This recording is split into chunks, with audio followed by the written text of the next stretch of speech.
আলহামদুলিল্লাহ ওয়াসসালাতু ওয়াসসালামু আলা মান লা নাবিয়্যা।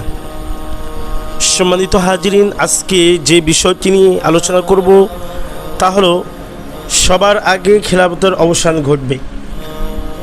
এই বিষয়টি আমাদের বর্তমান সময় বা বর্তমান যুগে খুবই গুরুত্বপূর্ণ একটি বিষয়, যা আমাদের প্রত্যেক ব্যক্তি এবং প্রত্যেকের জানা থাকা উচিত।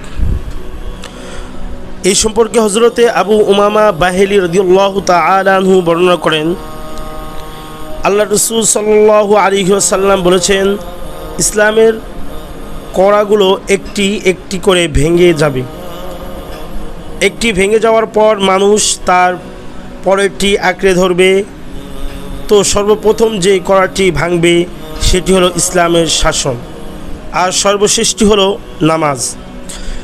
অর্থাৎ মুসলিম জাতি অধঃপতনের ধারাবাহিকতার সর্বপ্রথম যে বিষয়টি পরিত্যাগ করবে সেটি হলো ইসলামী শাসন। এক বর্ণনা আছে, সেটি হলো আমানত। দুটির মর্ম মূলত একই। ইসলামের পরিভাষায় আমানত ব্যাপক অর্থবোধক একটি শব্দ।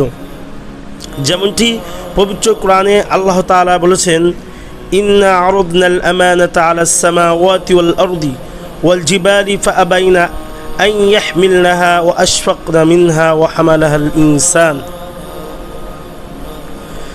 আমি আমানতকে আকাশ, পৃথিবী ও পাহাড়ের উপর পেশ করেছি, কিন্তু তারা একে বহন করতে অস্বীকার জানালো এবং এই কর্তব্য পালনে ভয় পেয়ে গেল। অবশেষে মানুষ তাকে বহন করেনি। হযরতে কাতাদা রহমতুল্লাহি আলাইহি এখানে আমানতের ব্যাখ্যা করেছেন, আদ-দীন ওয়াল ফারাইদু ওয়াল হুদুদ, দিন ও ফারায়েজ ও হুদুদ সম্পর্কে, মানে আল্লাহ পাকের ঠিক করে দেওয়া যাবতীয় এক আদায় করা, যত সব ফরজ আদায় করা এবং ইসলামের দণ্ডবিধি অনুসরণ করা। এই সবগুলো বিষয় ইসলামী খেলাফতের অধীনে অত্যন্ত সুন্দর ও সুচারুরূপে বাস্তবায়িত হবে।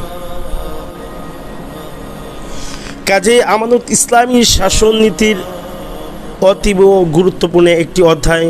আমানতের বিলোপ আর ইসলামী শাসনের বিলোপ সমার্থক। মোট কথা, মুসলমানের জীবন থেকে সর্বপ্রথম যে বিষয়টি হারিয়ে যাবে বলে আল্লাহ রাসূল সাল্লাল্লাহু আলাইহি ওয়াসাল্লাম ভবিষ্যদ্বাণী করেছেন সেটি হলো খেলাফত। খেলাফত বিলুপ্ত হয়ে যাওয়ার মানে ইসলামের সুবিচারমূলক সুষম রাষ্ট্র ব্যবস্থায় বিলুপ্তি। আর মুসলমানের জীবন থেকে সর্বশেষ যেই কাজটি হারিয়ে যাবে সেটি হলো নামাজ। নামাজ হলো মুসলমানের সর্বশেষ